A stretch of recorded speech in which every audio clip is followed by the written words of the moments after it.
Là, hop là. Bon les bichons, donc j'ai reçu ça ce matin au courrier là, pendant qu'on bouffait avec Martin. Ah oui, bah si, je sais ce que c'est. C'est la marque Griffon qui m'a envoyé des trucs. Par contre les gars, niveau emballage, c'est un peu, je te balance tout dedans.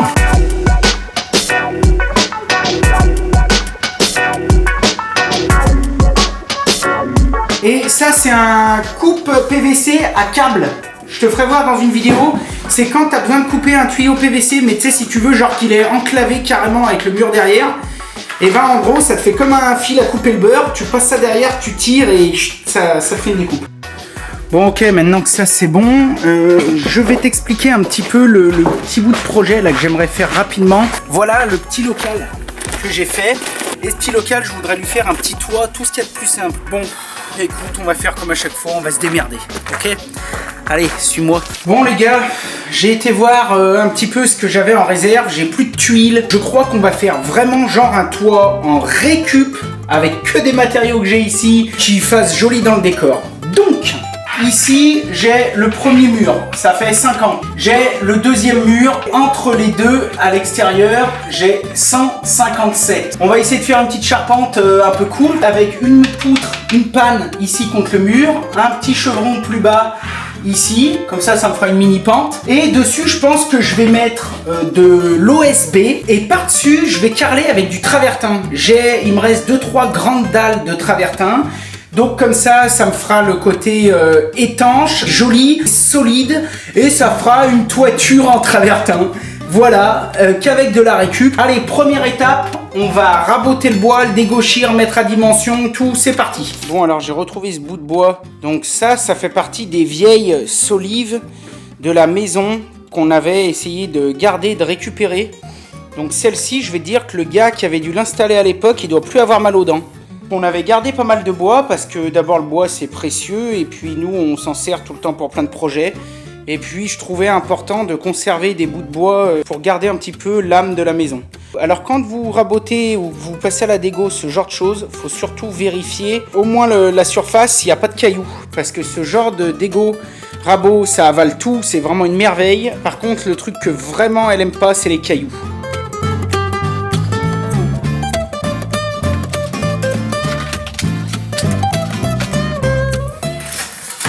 Bon les... Putain merde. Attends, je récupère une vis. Avant de déligner, je voulais quand même remplacer ma lame et je me rends compte que je t'ai jamais fait voir. Donc tu vois, bah, j'ai déjà commencé mais je te fais voir. Dessus j'avais une lame de super finish. Donc tu vois, c'est ce genre de choses. Vu que je vais couper quand même un vieux bois assez épais, je voulais pas le faire avec ça, mais je voulais le faire avec une lame de débit. Voilà la différence. 32 dents au lieu de 300. Comme ça, ça va faire du bon boulot et ça va pas me niquer l'autre lame. Alors j'en profite pendant que je te tiens pour te montrer aussi l'inciseur. Donc tu vois, ça c'est surtout quand on fait du mélaminé, ce genre de choses là. Tu sais, mon dressing que j'ai attaqué il y a 1 an. Et bien en gros, avec ces 2 vis qu'il y a là, on fait remonter la lame, elle tourne en sens inverse et elle sert à faire une pré-coupe pour pas que le mélaminé éclate. Quand je mets en route la scie, il démarre pas parce qu'il y a un démarrage spécial, c'est celui-ci. Et là tu vois, il est complètement baissé parce que je m'en sers pas en ce moment. Donc je vais me servir que de ça.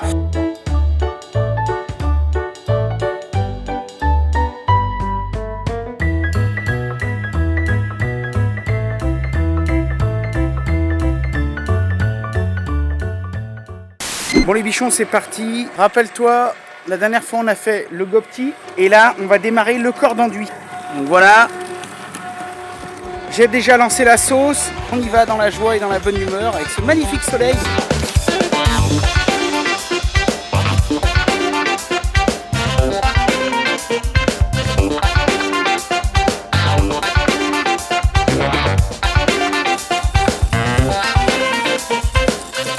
Voilà le reste que j'ai fait. Donc tu vois, il y a des endroits par exemple, tout ce mur là que j'ai fait jusqu'au bout, tu vois, j'ai quand même bossé. Hein. Et tu vois, j'ai passé une palette. Hein. Donc t'imagines la quantité qu'il faut. Là par contre, je pense que le coup d'après ce sera bon. Parce qu'en fait, il y a vachement moins à rattraper. On se retrouve donc ici avec nos 2 bouts de bois que j'ai pré-percés. Bon bah du coup, on va installer ça. C'est parti.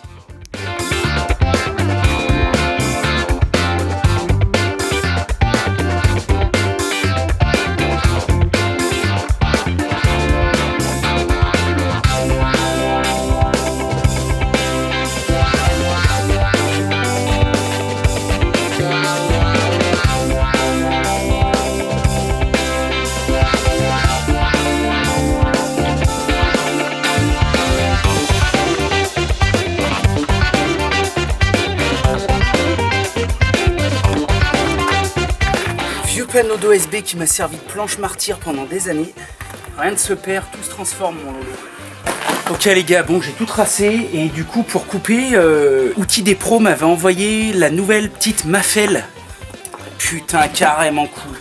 Est-ce que tu te rappelles du système CAS inventé par Metabo? On est d'accord, ça c'est une batterie Mafell. Tiens, regarde pour te montrer. Metabo 8 ampères-heure. Ça marche. Putain, c'est le top. Ah oui, tu peux faire les coupes d'angle et tout avec celle-là. Oh là là, c'est débilos. Oh putain. Je vais la kiffer, ce truc. C'est ma première machine Mafell que j'ai. J'en ai jamais eu. Ça, par contre, je m'en rappelle parce qu'il nous l'avait montré. Regarde bien ce rail. Oh putain. C'est pas trop de la balle. Engagé, non? Ça doit pouvoir se désengager. Ah ouais, c'est peut-être...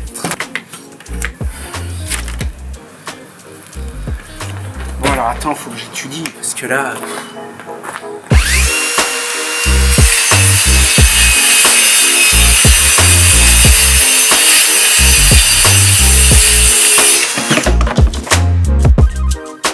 C'est de la balle.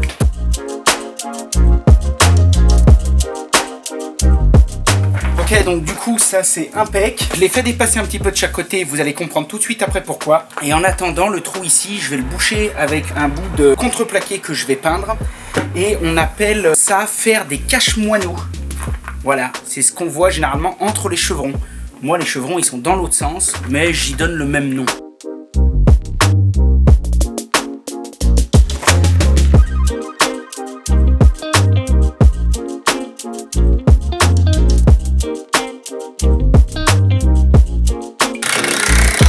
Donc du coup ici j'ai fait un cache-moineau contre les trucs et ensuite quand je vais venir mettre le plateau, eh bien je le pointerai ou je le visserai par en dessus et là il sera complètement bloqué.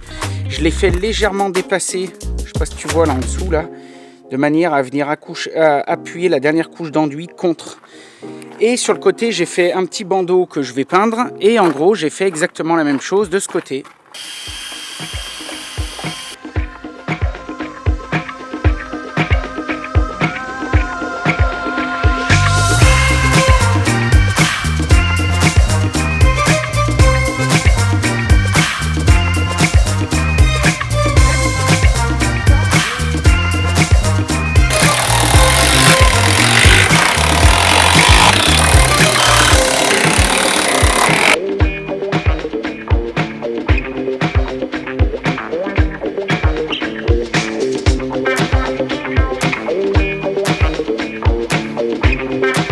Bon les bichons, maintenant je vais mettre une bonne couche de sel.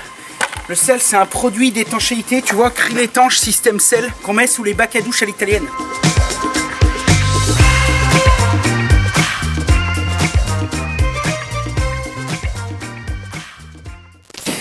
T'entends? Ça va craquer, je te jure, on va s'en prendre une. Putain, je sais pas si t'entends le tonnerre, vieux. Je te dis, quand ça va nous tomber sur la gueule, la merde, quoi, fait chier. Enfin bon, on va pas se plaindre, il en faut de l'eau. Hein. Bon les bichons, j'espère que ça roule. Je t'avouerai que, en étant super honnête, je vais pas chialer, mais faire de la façade comme ça tous les jours tout seul, ça me démonte la gueule en fait. Enfin bon, je vais pas chialer. Hier, il y a eu Martin et Steph qui est venu. On a fait une réunion pour Radio Bichon. On vous reparlera bien évidemment de tout ça. Allez, bon en tout cas, ce qui me remplit le cœur de joie, si je peux dire, c'est que ça fait 2-3 jours que je suis l'activité des World Skills et là, ils reviennent de Kazan. Je suis inscrit, tu sais, moi, à toutes leurs pages Insta, tout ça. Franchement, ça fout des frissons. Moi, de voir des... J'allais dire des gamins, c'est pas méchant, c'est pas péjoratif, mais je veux dire voir des jeunes comme ça, dans l'excellence des métiers, faire les championnats du monde. Et surtout la passion, on voit tellement de jeunes, de gens qui se cherchent, qui sont mal orientés, qui savent pas quoi faire de leur vie, qui glandent ou qui pinaillent ou qui passent des heures devant la console. Et là, quand je vois moi tous ces jeunes, ces milliers de jeunes qui viennent du monde entier pour faire des enfin voilà, tu vois, pour mettre en avant leur savoir-faire, pour représenter leur pays, tout. Mais franchement, Je trouve que ça manque aujourd'hui. Ça manque aujourd'hui, on manque un peu je sais pas, peut-être de patriotisme, de fierté pour notre pays, d'envie de le représenter, d'envie de faire du super bon boulot, d'envie de se déchirer le cul, d'envie de se sortir les doigts. Et tous ces gens qui sortent, ils vont avoir du boulot toute leur vie, mais à blinder. C'est-à-dire que non seulement ils vont gagner de l'argent, mais en plus ils vont être connus, reconnus. Ils sont jeunes comme ça et c'est déjà des stars dans la profession. Moi, je te jure, ça me fout des frissons. Parce que ils sont conscients, en fait, si tu veux, que ça tombe pas tout cuit. Et tout ce qu'ils ont, là, ces jours-là, je regarde les médailles, elles pleuvent. Et tout ça, ils ont été le chercher. Tu vois, c'est pas un truc, c'est pas tombé du ciel tout cuit. J'adore, ça me passionne, ça me fascine. Et quand je vois, je te dis, tous ces jeunes au WorldSkills, tous ces guns, là, comme moi je les appelle, c'est... Franchement, les mecs, si vous me regardez... Moi, quand j'étais plus jeune, j'ai fait un peu de concours, j'ai participé un peu à des trucs, j'ai été élevé un peu dans l'esprit des compagnons, donc ça me parle. Et je sais les efforts que ça représente, tu vois, ça me... Et franchement, les mecs, je vous dis chapeau, vous rehaussez à vous seul tout le niveau. Parce que franchement, aujourd'hui, quand je vois ce qui se fait, des fois, j'en perds la foi. Parce que c'est... On nivelle par le bas, il n'y a pas à chier. Et quand je vous vois, vous, bah putain, voilà, ça me fout les frissons. Merci d'être là et de représenter encore des valeurs. Moi, je pense qu'on a besoin de valeurs dans ce pays. On a besoin de croire en un truc. Et je pense que vous êtes extraordinaire. Merci pour tout votre engagement. Ok les bichons, donc je vais commencer, même si je pense que je ne finirai pas, mais c'est pas grave. Donc je vais commencer le cadre de la porte. En gros, tu sais, pour mon abri qu'il va y avoir dehors, on va faire un cadre. Et puis ensuite, à l'intérieur de ce cadre, on va refaire 2 cadres. Tout simple. Et puis au milieu de ces 2 cadres, je pense que je viendrai y mettre une tôle. Ici, on y tournera peut-être sûrement 2 boutons. Et on mettra des aimants et ça ira très bien. Première étape, on découpe la ferraille.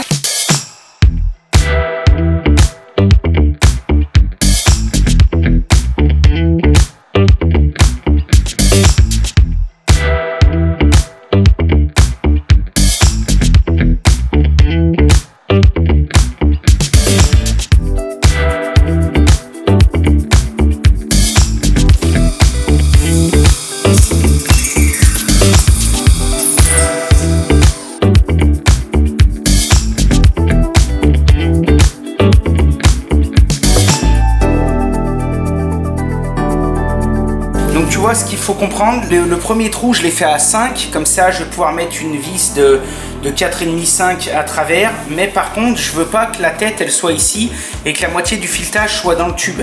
Donc pour ça je fais uniquement du côté donc intérieur, je refais un trou à 11,5, ce qui va me permettre de faire passer la tête de vis à travers et aussi l'embout de visseuse. Voilà à quoi ça sert.